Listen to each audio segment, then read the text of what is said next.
सुनहरी धूप में नहाता एक छोटा सा गांव जहां खेतों में हरियाली थी और बच्चों की हंसी गूंज रही थी। मछुआरों की नावें लहरों के साथ नाच रही थीं, मानो समुद्र भी उनकी खुशी में शामिल हो। पर अचानक दूर आसमान में काले बादल छा गए। समुद्र की शांत लहरें अब राक्षसी गर्जना करने लगीं। गांव वालों की आंखों में डर समा गया। क्या यह प्रकृति का कहर था या कोई और रहस्य? गांव के बुजुर्गों ने बताया, यह कोई साधारण तूफान नहीं। समुद्र की तलहटी में एक राक्षस हिरण्याक्ष तपस्या कर रहा था। उसकी तपस्या से समुद्र का संतुलन बिगड़ गया। गहरे नीले पानी के नीचे एक विशाल गुफा थी, जहां काले धुएं के बीच वह दैत्य बैठा था। उसकी लाल आंखों में विनाश की चिंगारी थी। गांव की नावें डूबने लगीं। क्या कोई इस राक्षस को रोक सकता था? गांव के पुजारी ने विष्णु मंदिर में घंटियां बजाईं। सभी ग्रामीणों ने हाथ जोड़कर प्रार्थना की, हे नारायण, हमें बचाओ।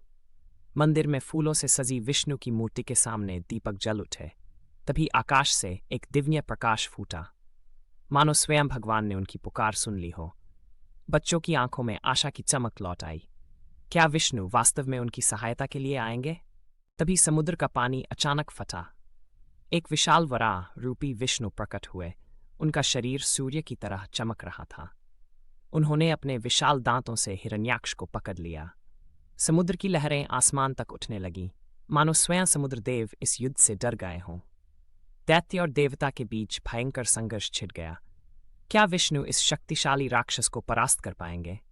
अंत में विष्णु ने हिरण्याक्ष का वध कर दिया। समुद्र शांत हो गया, मानो कभी कुछ हुआ ही न हो।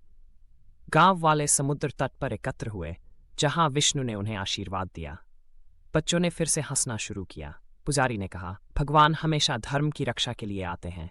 सूरज की किरणें समुद्र पर नाच रही थीं, और यह कहानी बन गई एक अमर गाथा।